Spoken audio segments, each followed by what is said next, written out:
Le jour où ma belle-fille m'a dit que j'étais invitée par pitié fut le jour où j'ai découvert qui elle était vraiment. Je m'appelle Martine, j'ai 64 ans, et cette histoire changera à jamais ma perception de l'amour maternel. Ce matin-là, dans mon petit appartement de Toulouse, je me préparais avec un soin particulier pour le mariage de Thomas, mon fils unique. J'avais repassé ma robe bleu marine, la seule élégante que je possédais, et consacré plus de temps que d'habitude à coiffer mes cheveux grisonnants. Thomas épousait Nathalie après 3 années de relation. Dès le début, quelque chose m'avait dérangé chez cette jeune femme. Son sourire trop parfait, sa façon calculée de se comporter quand Thomas était présent, si différente de son attitude lorsque nous étions seuls. Mais mon fils était amoureux, et j'avais appris à garder mes réserves pour moi. La cérémonie se déroulait dans l'un des domaines les plus prestigieux de la région toulousaine. En arrivant, je ne pus éviter une pointe de mélancolie. J'avais payé la moitié de cette réception avec mes économies de toute une vie, l'argent que j'avais mis de côté en travaillant des doubles gardes comme infirmière pendant des années. Thomas ne le savait pas. Je lui avais donné cet argent comme un cadeau, sans mentionner le sacrifice. Nathalie était resplendissante dans sa robe de soie ivoire qui coûtait plus que mon salaire de 6 mois. Ses parents, une famille bourgeoise de Toulouse, me saluèrent avec une politesse glaciale. J'étais l'infirmière veuve qui avait élevé Thomas seul après que son père nous ait abandonnés quand il avait 8 ans. Pendant la cérémonie, je remarquais les regards, les murmures discrets. On m'avait placé au 3e rang, pas au 1er, comme le veut traditionnellement la mère du marié. Nathalie avait insisté pour que le 1er rang soit réservé à la famille immédiate, m'excluant de cette catégorie d'une façon ou d'une autre. Après la cérémonie, tandis que tous se dirigeaient vers le salon de réception, Nathalie s'approcha de moi. Son sourire angélique était intact, mais ses yeux avaient un éclat différent. « Martine », dit-elle d'une voix douce, mais suffisamment forte pour que d'autres invités l'entendent. « Je dois vous parler un instant. » Elle me prit le bras avec plus de force que nécessaire et m'emmena vers un coin du couloir. Plusieurs personnes nous suivirent du regard, anticipant le drame. « Je voulais vous remercier d'être venu aujourd'hui, » continua-t-elle, sa voix prenant maintenant un ton condescendant qui me glaçait le sang. « Je sais que ce doit être difficile pour quelqu'un comme vous d'être dans un endroit si élégant. » Je sentis l'air me manquer, quelqu'un comme moi. Nathalie se pencha légèrement vers moi, son sourire devenant cruel. « Ne faites pas l'innocente, Martine. Nous savons tous que vous n'avez pas votre place ici. Thomas et moi avons beaucoup discuté pour savoir si nous devions vous inviter ou non. » Les mots qui suivirent se gravèrent dans ma mémoire comme du fer rouge. Finalement, nous avons décidé que ce serait cruel de ne pas le faire. Après tout, vous êtes sa mère. Mais soyons honnêtes, vous n'auriez pas dû venir. Nous vous avons invité par pitié. Le monde s'arrêta autour de moi. Je me sentis comme si on venait de me gifler publiquement. Les invités qui avaient assisté à cet échange murmuraient entre eux, certains avec des expressions de choc, d'autres de pitié. Pendant un moment, je ne pus que rester là, plantée, sentant l'humiliation s'emparer de chaque fibre de mon être.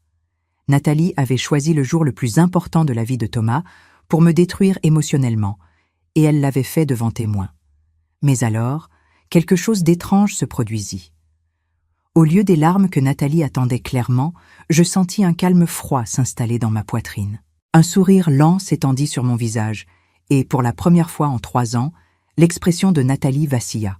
« Merci d'être si honnête avec moi, Nathalie », dis-je d'une voix tranquille qui me surprit moi-même. J'apprécie la sincérité. Je me retournai et marchai vers le salon principal, laissant Nathalie confuse derrière moi. Une fois dans le salon de réception, je cherchai Carmen, la coordinatrice de l'événement, une femme professionnelle qui avait travaillé avec moi pendant les semaines de préparation. « Carmen », lui dis-je à voix basse, « tout est-il prêt pour la surprise spéciale dont nous avons discuté ?» Elle acquiesça, son expression professionnelle mais avec une lueur de curiosité dans les yeux. « Tout est préparé, Madame Martine. Êtes-vous sûre de vouloir procéder ?» Je regardais Thomas et Nathalie qui posaient pour les photos. Mon fils avait l'air si amoureux, si heureux dans son ignorance. Une partie de moi hésita, puis je me souvins des mots de Nathalie. « Nous vous avons invité par pitié. »« Oui, » dis-je à Carmen avec une détermination renouvelée. « J'en suis absolument certaine. » Tout avait commencé 8 mois plus tôt. Ce jour-là, assise dans ce café de Toulouse, Je regardais fixement ma tasse en expliquant à Thomas comment mes soupçons avaient grandi, comme une ombre qui s'étend lentement au coucher du soleil. Te souviens-tu quand Nathalie a eu cette urgence familiale et a annulé ton anniversaire à la dernière minute ? Demandai-je, évitant ses yeux. Thomas fronça les sourcils. Oui, sa grand-mère était malade. Elle a dû partir d'urgence à Marseille. Il n'y a eu aucune urgence, Thomas. Ce soir-là, je l'ai vu au restaurant Le Pré-Catelan avec un homme plus âgé. Ils étaient clairement en rendez-vous amoureux. Le visage de Thomas se durcit. Pourquoi ne m'as-tu rien dit ? Je me souvenais parfaitement de cette soirée. J'étais allée au Pré-Catelan parce qu'une de mes patientes m'avait offert un bon de réduction qui était sur le point d'expirer. C'était un endroit trop cher pour moi, mais je pensais mériter une soirée spéciale après des mois de double garde. Ils étaient à une table privée dans le coin, continuai-je. Ils lui tenaient les mains, lui caressaient les cheveux. Nathalie riait de cette manière qu'elle a seulement quand elle veut séduire quelqu'un, la même façon dont elle te riait au début. Thomas serra les poings sur la table. Et que s'est-il passé ensuite ? Je les ai suivis jusqu'à l'hôtel Pullman. Je les ai vus entrer ensemble. La confession sortit plus facilement que prévu. Mais voir la douleur dans les yeux de Thomas me fit de nouveau questionner ma décision de tout lui raconter. Le lendemain, continuai-je, je suis venu à ton appartement pour te parler. J'allais te dire ce que j'avais vu, mais quand je suis arrivé, Nathalie était là, jouant la petite amie parfaite, te préparant le petit déjeuner, s'enquérant de ta journée. Elle avait l'air si normale, si aimante. Et tu as décidé de ne rien me dire. J'avais menti. La vérité était que j'avais essayé de lui dire ce matin-là. Mais quand j'étais arrivé à son appartement et que j'avais vu Thomas sourire à Nathalie d'une façon que je n'avais pas vue depuis des années, complètement amoureux, j'avais perdu courage. J'ai décidé que j'avais besoin de plus de preuves, qu'une seule soirée pouvait avoir une explication innocente, aussi improbable soit-elle. Alors, tu as commencé à prêter plus attention. J'ai commencé à remarquer de petites choses que j'avais ignorées avant, comme le fait que Nathalie avait toujours de l'argent pour des choses chères, mais tu m'avais dit qu'elle était entre 2 emplois. Thomas hocha lentement la tête. Elle me disait toujours que ses parents lui donnaient une allocation mensuelle. Ses parents ont de l'argent, oui, mais pas autant qu'elle dépensait. Des sacs à 3 000 €, des chaussures de créateur, des soins de beauté hebdomadaires, les comptes ne cadraient pas. Pendant les semaines suivantes, j'avais commencé à documenter les incohérences dans les histoires de Nathalie. Ces supposés voyages d'affaires qui ne correspondaient à aucune entreprise connue. Ces soirées avec les copines que les copines ignoraient quand je les rencontrais par hasard au marché Victor Hugo. « Quand as-tu décidé d'engager l'enquêteur privé ?» demanda Thomas. « Quand tu as emménagé avec elle il y a 6 mois, ce jour où tu es venu me dire que vous aviez décidé de vivre ensemble, tu étais si enthousiaste. Tu parlais de mariage, d'enfants, de votre avenir ensemble. Et je savais que je devais être complètement sûre avant de détruire ça. » La vérité était plus complexe. Le jour où Thomas m'avait annoncé qu'il allait s'installer avec Nathalie, elle était venue avec lui dans mon appartement. Pendant que Thomas était aux toilettes, Nathalie s'était approchée de moi avec ce sourire froid qu'elle réservait pour quand nous étions seuls. « Tu peux arrêter de faire semblant de m'aimer bien, Martine », m'avait-elle dit à voix basse. « Nous savons toutes les deux que je n'ai jamais été assez bien pour ton précieux fils. Mais voilà le truc. Thomas m'aime moi, pas toi. Et plus tu essaieras d'interférer, plus il s'éloignera de toi. » Elle avait eu raison en partie. Thomas s'était graduellement éloigné de moi pendant sa relation avec Nathalie, toujours avec des excuses parfaitement raisonnables. « L'enquêteur privé s'appelle Philippe Moreau, » dis-je à Thomas. « C'est un ancien policier qui se spécialise dans les cas d'infidélité. Je l'ai payé avec les économies que j'avais pour ma retraite. » Thomas leva brusquement la tête. « Maman, tu as utilisé tes économies de retraite ?» « C'était un investissement dans ton bonheur, » répondis-je simplement. « Mon Dieu, » murmura-t-il en se passant les mains dans les cheveux. « Combien lui as-tu payé ?»« 15 000 € pour les 6 mois d'enquête. » Le chiffre le laissa sans voix. Je savais qu'il calculait mentalement ce que cela représentait de mon salaire d'infirmière. « Philippe a été très professionnel, » continuai-je avant qu'il puisse protester. Il me présentait des rapports hebdomadaires avec des photos, des vidéos, des relevés de localisation. Nathalie avait une routine très claire. Les lundis et jeudis soirs étaient pour l'homme plus âgé du restaurant, un entrepreneur marié nommé Richard Dubois. Les mercredis après-midi, c'était le tour d'un coach sportif de 25 ans. Les week-ends en alternance, elle sortait avec un médecin divorcé. Thomas avait l'air malade. 3 hommes différents, parfois 4. La réalité était encore pire que ce que je lui disais. Philippe avait découvert que Nathalie avait des profils sur plusieurs applications de rencontres dirigées vers des femmes, cherchant des relations avantageuses avec des hommes plus âgés et fortunés. L'histoire continuait à se dérouler, révélant couche après couche la manipulation et la tromperie qui allaient bientôt éclater au grand jour lors de ce mariage qui changerait tout. La première image qui apparut sur les écrans était innocente. Une photo de Thomas et Nathalie lors de leur premier anniversaire de relation. Les invités sourirent, s'attendant à un montage sentimental typique des mariages. Mais moi, je savais ce qui allait suivre.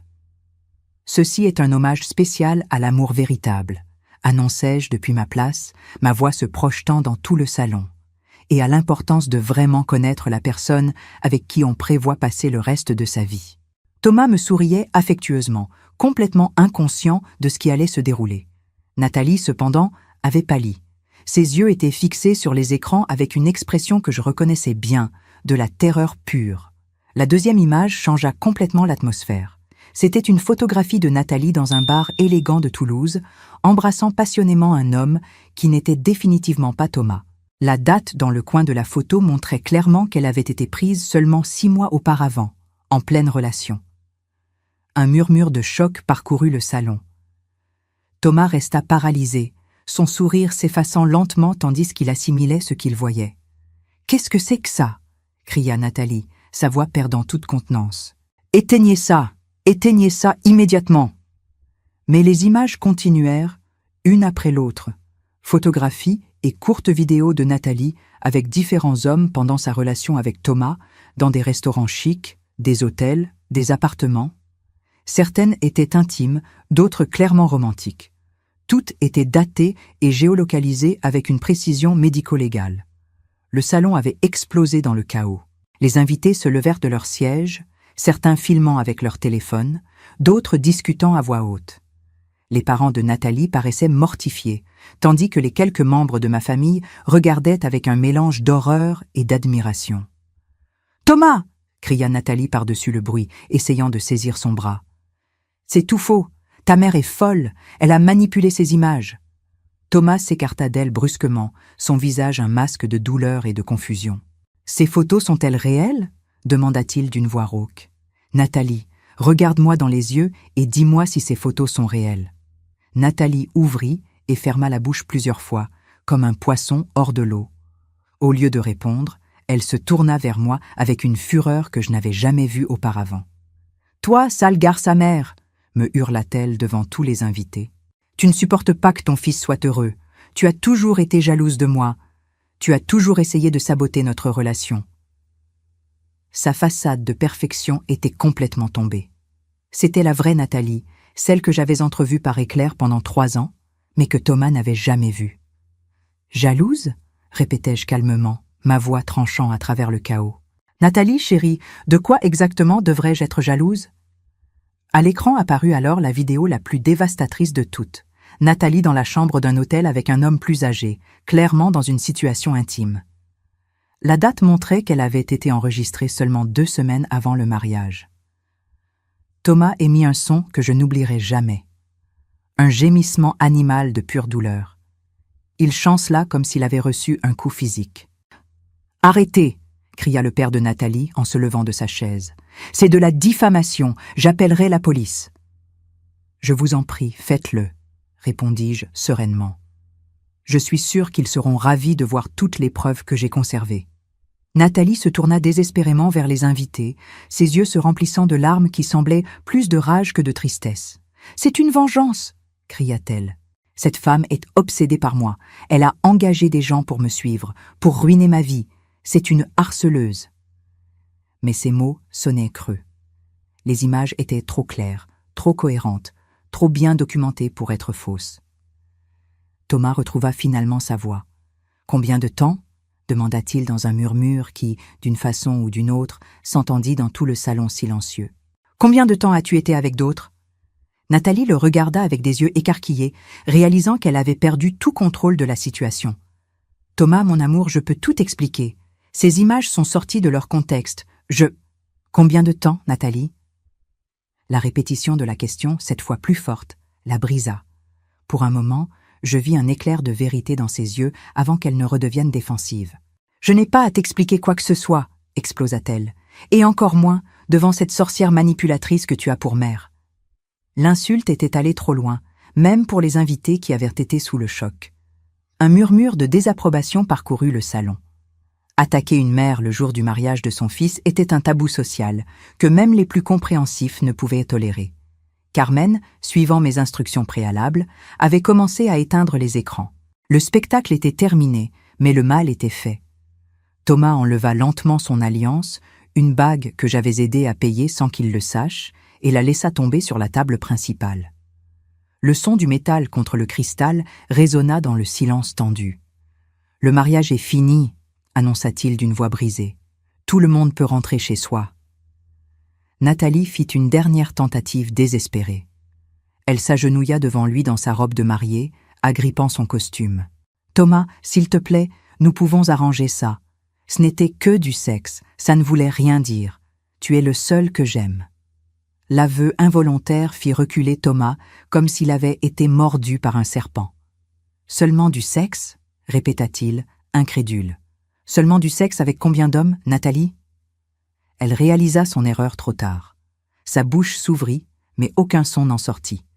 Les parents de Nathalie la prirent par les bras, la relevant du sol. Sa mère me lança un regard de haine pure avant d'entraîner sa fille sanglotante hors du salon. « Ça ne se passera pas comme ça !» cria Nathalie tandis qu'elle était emmenée de force. « Je vais te poursuivre, je vais te détruire, tu ne sais pas à qui tu t'es attaqué. » Ces menaces s'estompèrent tandis qu'elle disparaissait par la porte, laissant derrière elle un salon rempli d'invités bouleversés et un marié brisé. Le silence qui suivit fut assourdissant, rempli du poids de toutes les vérités qui venaient d'être révélées. Chapitre 4. Les conséquences. Les jours qui suivirent le désastre du mariage furent les plus difficiles de ma vie. Thomas avait complètement disparu. Il ne répondait pas à mes appels, ne venait pas à la porte quand j'allais à son appartement et avait pris un congé à son travail. J'appris par son patron qu'il traversait une crise personnelle. Je savais qu'il avait besoin de temps pour digérer ce qui s'était passé, mais l'incertitude me tuait. Avais-je fait ce qui était juste, ou avais-je détruit ma relation avec mon fils pour toujours ? Le mercredi soir, une semaine après le mariage qui n'eut jamais lieu, mon téléphone sonna. C'était Thomas. « Il faut qu'on parle », dit-il sans préambule. Sa voix sonnait différemment, plus dure, plus froide que tout ce que j'avais jamais entendu. « Bien sûr, mon chéri. Tu veux que je vienne chez toi ? » ?»« Non. Viens au café de la place Saint-Georges, celui près du parc, dans une demi-heure. » Il raccrocha avant que je puisse répondre. J'arrivais 20 minutes avant l'heure convenue, mes mains tremblant en attendant. Quand Thomas apparut finalement, je le reconnus à peine. Il avait perdu du poids, avait des cernes profondes, et ses vêtements froissés suggéraient qu'il ne prenait pas soin de lui. Il s'assit en face de moi sans me saluer, commanda un café noir, lui qui prenait toujours un cappuccino avec du sucre, et m'étudia en silence pendant ce qui parut une éternité. « Comment le savais-tu » demanda-t-il finalement. « Thomas, je... » »« Non, » m'interrompit-il brusquement. « Je ne veux pas d'explication pour l'instant. Je veux des faits. Comment savais-tu que Nathalie me trompait ?» Je respirais profondément. J'ai engagé quelqu'un pour l'enquêter sur elle. Son visage se durcit encore plus. « Tu l'as fait suivre. »« Oui. » »« Pendant combien de temps ?»« 6 mois. » Thomas ferma les yeux et mit ses mains sur sa tête. « Jésus, maman, tu te rends compte de ce que tu as fait ? » « J'ai sauvé mon fils d'épouser une femme qui ne l'aimait pas, » répondis-je fermement. « Sauvé ?» Il rit amèrement. « Tu appelles ça me sauver ? M'humilier devant 200 personnes ? Détruire ma réputation ? Faire de moi la risée de toute la ville ?» Ces mots me faisaient plus mal que je ne l'avais prévu. « Thomas, je n'ai jamais voulu te blesser. »« Mais tu l'as fait ?» me coupa-t-il. « Tu sais ce que ça a été cette semaine pour moi ? Tu sais combien d'appels j'ai reçus ? Combien de vidéos du mariage circulent sur les réseaux sociaux? Je ne le savais pas, et la culpabilité commença à me ronger. Tout le monde parle de ça, continua Thomas. Mes collègues, mes amis, même des inconnus dans la rue me reconnaissent comme le type du mariage gâché. Tu as une idée de ce que ça fait? Mon fils, je n'ai pas pensé. Exactement. Tu n'as pas pensé. Tu n'as pas pensé à comment ça m'affecterait, moi. Tu n'as pensé qu'à ton besoin d'avoir raison, de prouver que tu avais toujours su que Nathalie n'était pas bonne pour moi. Ces paroles étaient comme des coups de couteau, mais je savais que je devais le laisser les dire. Et tu sais ce qui est le pire de tout? Continua-t-il, sa voix se brisant légèrement. C'est que tu avais probablement raison, mais ça ne justifie pas ce que tu as fait. Nous restâmes en silence pendant plusieurs minutes. J'essayais de trouver les mots justes, tandis qu'il luttait visiblement avec ses émotions. « Tu sais ce que Nathalie m'a dit hier » demanda-t-il finalement. Mon estomac se serra. « Tu lui as parlé » Elle est venue à mon appartement. Elle a pleuré, m'a supplié, m'a dit que tout était de ta faute, que tu l'avais harcelée, que tu avais manipulé les preuves, que tu étais obsédé par l'idée de ruiner sa vie. Thomas, tu sais que ce n'est pas vrai.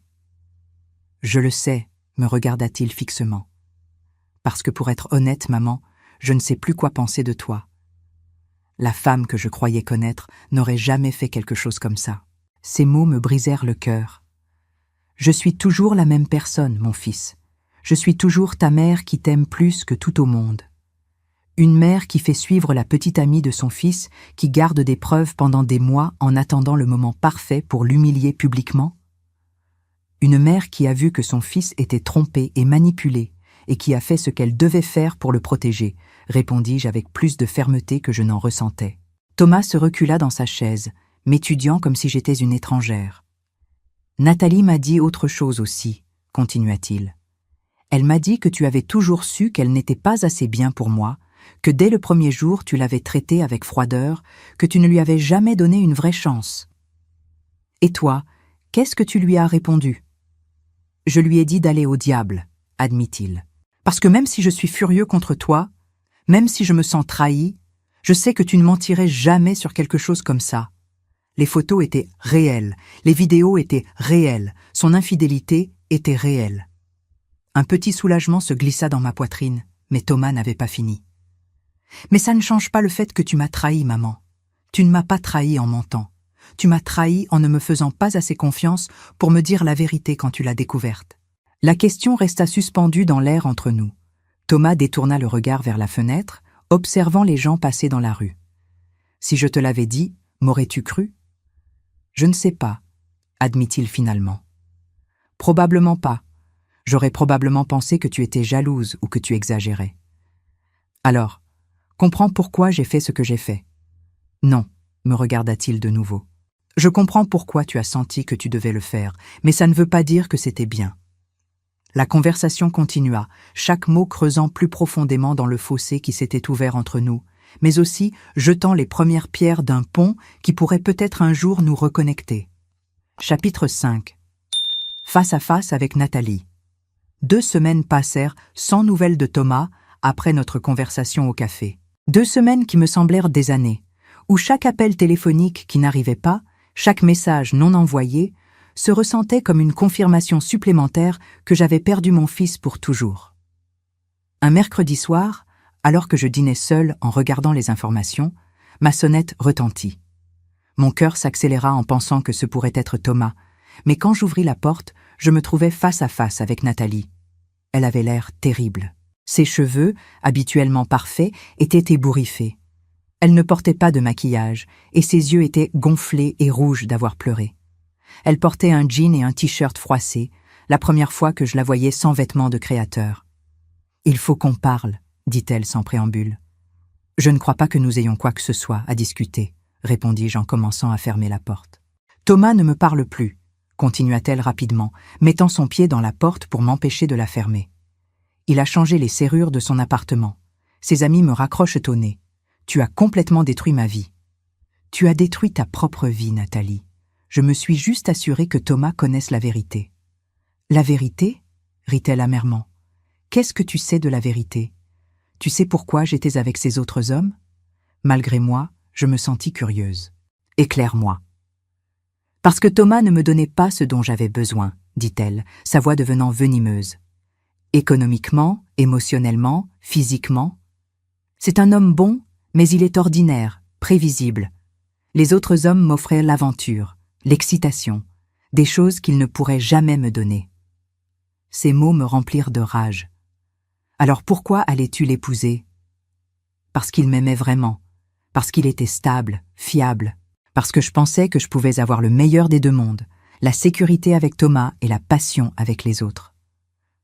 Et Thomas, ne méritait-il pas de savoir qu'il n'était qu'un compromis pour toi? Nathalie haussa les épaules avec une indifférence qui me glaçait le sang. Thomas aurait été heureux. J'aurais été une bonne épouse. Nous aurions eu une vie confortable. Ce qu'il ne savait pas ne l'aurait pas blessé. Sauf qu'il l'aurait découvert finalement.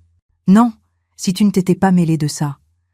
La conversation me rendait malade, mais j'avais besoin d'entendre tout ce qu'elle avait à dire. Qu'est-ce que tu veux de moi, Nathalie? Je veux que tu appelles Thomas, que tu lui dises que tout était un malentendu, que les photos étaient sorties de leur contexte, que tu me donnes une seconde chance. L'audace de sa demande me laissa sans voix pendant un moment. « Tu es complètement folle ?» demandai-je finalement. « Je suis désespérée, » admit-elle. Et pour la première fois, je vis quelque chose de vrai dans ses yeux. Thomas était ma meilleure option. Sans lui, je n'ai rien. Les autres hommes n'étaient que des aventures. Aucun d'eux n'allait m'épouser. Ce n'est pas mon problème. Je pourrais le faire, dit-elle, son ton devenant menaçant. Je pourrais dire à Thomas des choses sur toi qu'il n'aimerait pas savoir. Comme quoi? Comme le fait que tu as payé la moitié de notre mariage sans le lui dire. Comme que tu as utilisé tes économies de retraite pour engager un détective privé. Comme que tu as été obsédé par moi depuis le jour où tu as rencontré Thomas. Ces menaces ne m'intimidèrent pas. Vas-y, dis-lui tout ça. Au moins, ce seraient des vérités, pas comme les mensonges que tu lui as racontés pendant 3 ans. Nathalie réalisa que sa stratégie ne fonctionnait pas. Son expression changea, devenant plus désespérée. « S'il te plaît, dit-elle. » Et pour la première fois depuis que je la connaissais, elle semblait vraiment vulnérable. « J'ai juste besoin que tu m'aides à le récupérer. Je promets que je serai une meilleure petite amie, que je laisserai les autres hommes, que je deviendrai la femme que Thomas mérite. » Il est trop tard pour ça. « Non, ce n'est pas le cas, » cria-t-elle en perdant toute retenue. « Il m'aime encore. Je peux le voir dans ses yeux quand il me regarde. Il a juste besoin de temps pour me pardonner. » Nathalie, Thomas ne te pardonnera jamais. Et même s'il le faisait, il ne pourrait plus jamais te faire confiance. Quel genre de mariage ce serait? Un meilleur que celui que tu vas avoir avec lui maintenant, cracha-t-elle. Parce qu'après ce que tu as fait, il ne pourra plus te faire confiance non plus. Ces mots me frappèrent parce qu'ils contenaient une vérité que j'avais essayé d'ignorer. Au moins, moi, j'ai fait ce que j'ai fait par amour, répondis-je. Toi, tu l'as fait par convenance. Nathalie me regarda avec une haine pure pendant un moment, puis s'effondra complètement.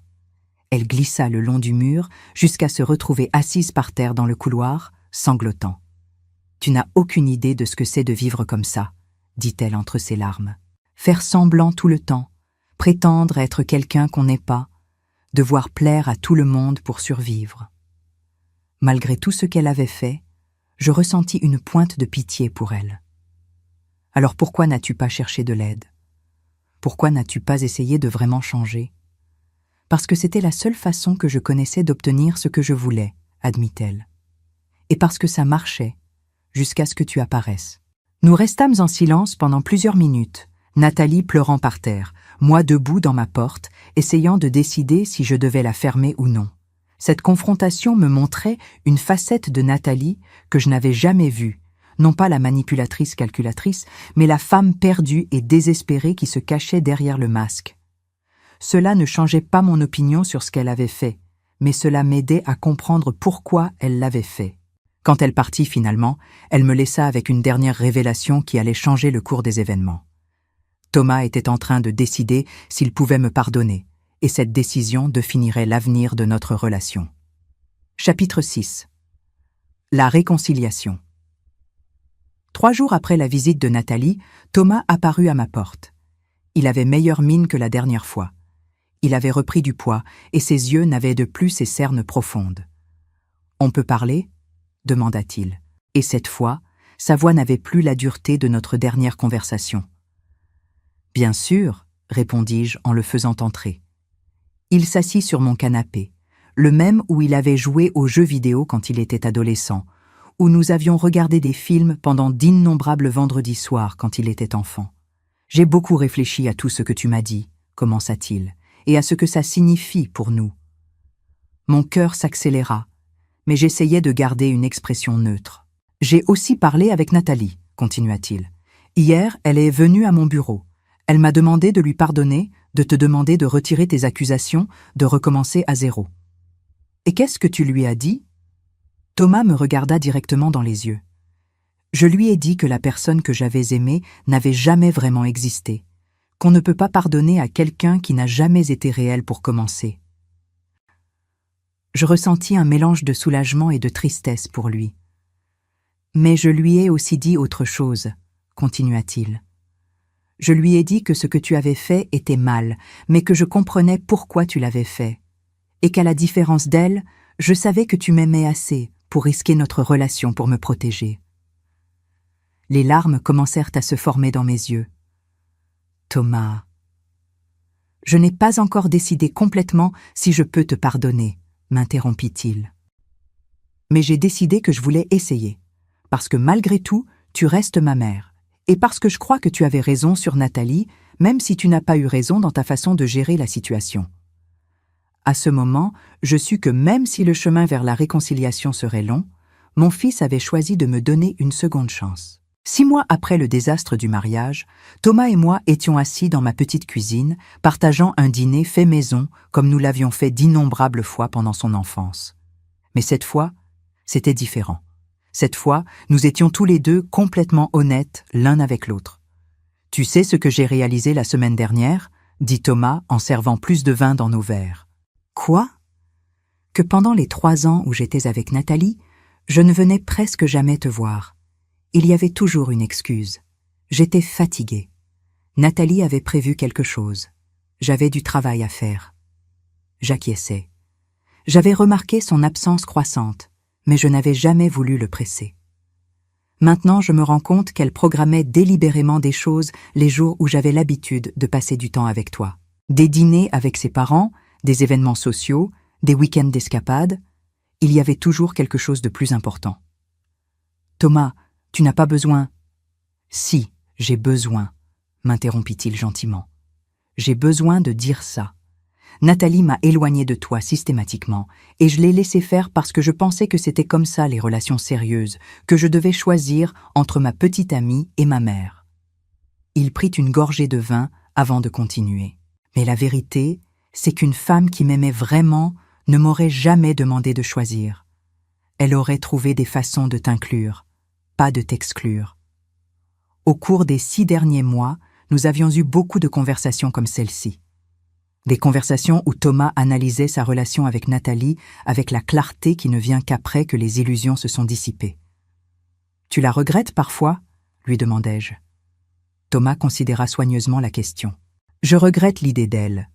Je regrette la sensation d'être amoureux, mais je ne regrette pas la vraie personne. Parce que maintenant je comprends que je ne l'ai jamais vraiment connue. » Cette transformation avait été graduelle. Au début, Thomas avait traversé les étapes typiques du deuil. Déni, colère, marchandage, dépression. Il y avait des jours où il se blâmait d'avoir été si aveugle, d'autres où il me blâmait d'avoir détruit son bonheur. Mais petit à petit, avec l'aide d'un thérapeute qu'il avait commencé à voir, Thomas avait commencé à voir la situation plus clairement. « Le docteur Lemaire m'a posé une question intéressante cette semaine, » continua-t-il. Il m'a demandé si j'avais jamais eu le sentiment de pouvoir être complètement moi-même avec Nathalie. Et la réponse était non. J'essayais toujours d'être la version de moi-même que je pensais qu'elle voulait. Plus sophistiquée, plus réussie, plus intéressant. Je n'ai jamais pu vraiment me détendre avec elle. Je savais exactement de quoi il parlait. Pendant les 3 ans de leur relation, j'avais remarqué des changements subtils chez Thomas. Il était devenu plus préoccupé par son apparence, plus anxieux concernant son travail, plus distant de ses vieux amis que Nathalie considérait comme immatures. « Tu sais quand j'ai définitivement réalisé que tu avais fait ce qu'il fallait ?» demanda-t-il. Je secouai la tête. C'était il y a 3 semaines quand je suis tombée sur Richard Dubois à la banque. Mon estomac se contracta. Richard Dubois était l'entrepreneur marié avec qui Nathalie avait eu une aventure les lundis et jeudis. Au début, je ne l'ai pas reconnu, mais quand je me suis présentée, il a immédiatement su qui j'étais. « Ah » a-t-il dit, « tu es le petit ami ?» Pas l'ex-petit ami ou l'homme qu'elle allait épouser, juste le petit ami, comme si je n'étais qu'un autre homme dans la vie de Nathalie.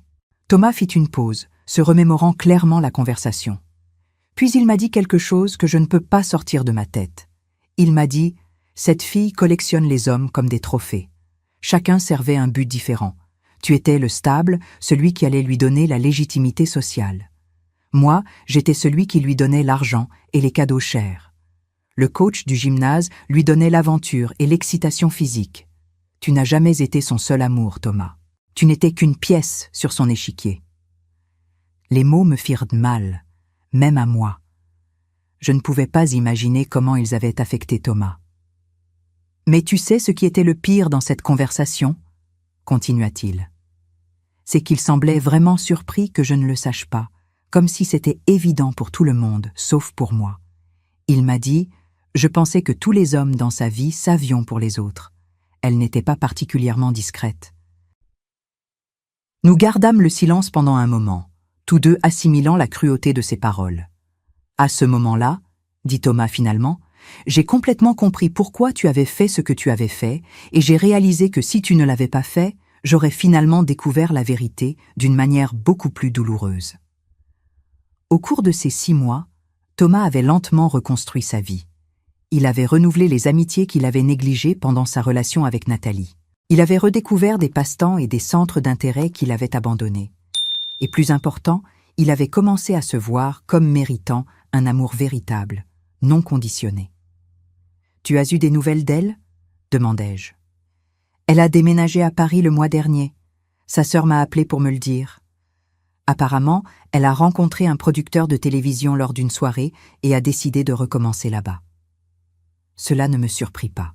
Nathalie était le genre de personne qui courait toujours vers la prochaine opportunité plutôt que de faire face aux conséquences de ses actes. « Comment t'es-tu senti quand tu l'as appris ?»« Soulagé, » admit Thomas. Soulagé de ne pas avoir à m'inquiéter de la croiser au supermarché ou dans les restaurants, soulagé qu'il y ait une distance physique entre nous. Thomas se leva pour servir le dessert, une tarte aux pommes qu'il avait faite cet après-midi-là, retrouvant une compétence culinaire qu'il avait perdue pendant ses années avec Nathalie, qui considérait la cuisine comme trop domestique. « Maman, dit-il en coupant la tarte, il y a quelque chose que je veux te dire. »« Quoi ?» ?»« Merci. » Le mot simple portait tant de poids que je sentis les larmes monter à mes yeux. « Pas seulement pour m'avoir sauvée de commettre la plus grosse erreur de ma vie, » continua-t-il, « mais pour avoir été prête à devenir la méchante de mon histoire pour me protéger. Je sais que tu savais que je pourrais te haïr pour ce que tu faisais, mais tu l'as fait quand même parce que tu croyais que c'était juste. Thomas. Et tu avais raison sur tout, continua-t-il. Sur tes instincts concernant Nathalie, sur la façon dont elle me changeait, sur le fait que je n'aurais jamais écouté la vérité si tu me l'avais dite en privé. Il s'assit et prit mes mains à travers la table. Je regrette de t'avoir fait passer par tous ces mois d'incertitude sur le fait que tu m'avais peut-être perdu pour toujours. Je regrette de ne pas avoir fait confiance à tes instincts dès le début. Et je regrette que tu aies dû porter seule la connaissance de la vérité pendant si longtemps. Je regrette de t'avoir menti pendant ces 6 mois, répondis-je. Je regrette de t'avoir laissé planifier un mariage en sachant qu'il n'aurait pas lieu, et je regrette que tu aies été humiliée publiquement. Mais tu ne regrettes pas d'avoir fait ce que tu as fait, dit-il. Ce n'était pas une question. Non, admis-je. Si je devais le refaire, je choisirais peut-être une façon différente de te révéler la vérité, mais je ne regrette pas de t'avoir sauvée de Nathalie. Thomas sourit. Le premier sourire vraiment heureux que j'avais vu sur son visage depuis des mois. « Tu sais ce qui est le meilleur dans tout ça ?» dit-il. « Quoi ?» « C'est que maintenant je sais ce qu'est le vrai amour. Pas l'amour obsessionnel et manipulateur que je ressentais pour Nathalie, mais l'amour inconditionnel que tu as pour moi. Le genre d'amour qui est prêt à se sacrifier sans rien attendre en retour. Je pleurais alors, des larmes de soulagement et de gratitude que j'avais retenues pendant des mois. Et maintenant que je sais ce que c'est d'être vraiment aimé, continua Thomas, je ne me contenterai plus jamais de moins. Après le dîner, nous nous assîmes sur le canapé en regardant un vieux film comme nous l'avions fait pendant son enfance. Thomas avait sa tête appuyée sur mon épaule, quelque chose qu'il n'avait pas fait depuis des années. « Maman », dit-il pendant une scène particulièrement ennuyeuse. « La prochaine fois que j'amènerai une petite amie à la maison, promets-moi que tu me diras honnêtement ce que tu penses d'elle. Sans détective privé, sans vidéo surprise, juste de l'honnêteté directe. » Je ris. Time, tu es sûr que tu peux gérer l'honnêteté directe? Après tout ce par quoi nous sommes passés, je pense que je peux gérer n'importe quoi. Cette nuit-là, après que Thomas soit rentré chez lui, je me suis assise dans ma cuisine avec une tasse de tisane, réfléchissant aux 9 derniers mois. J'avais perdu mes économies de retraite, j'avais risqué ma relation avec mon fils, et j'avais été vue par beaucoup comme une belle-mère cruelle et vengeresse. Mais j'avais sauvé Thomas d'une vie de mensonges. Je lui avais appris à s'estimer assez pour exiger un amour véritable, et j'avais retrouvé le fils que j'avais été en train de perdre graduellement pendant 3 ans. Pour la première fois depuis la soirée du mariage, je me sentais complètement en paix. Parfois, l'amour exige que vous preniez des décisions difficiles. Parfois, protéger quelqu'un que vous aimez signifie être prête à ce qu'il vous haïsse temporairement. Et parfois, la seule façon de sauver votre famille est de risquer de la perdre. Mais au final, le vrai amour prévaut toujours. Thomas et moi en sommes la preuve. En éteignant les lumières ce soir-là, je savais que j'avais fait ce qu'il fallait. Pas à cause du résultat, mais parce que j'avais agi à partir de l'amour le plus pur que je connaisse. L'amour d'une mère prête à tout sacrifier pour le bonheur de son enfant. L'amour maternel est parfois incompris, souvent jugé, mais toujours nécessaire. Et quand il s'agit de protéger nos enfants, nous, les mères, sommes capables de choses extraordinaires. Si cette histoire a touché votre cœur, laissez votre like, abonnez-vous à la chaîne, commentez ci-dessous de quelle ville vous êtes et répondez-moi. À ma place, qu'auriez-vous fait? Votre message peut égayer la journée de quelqu'un.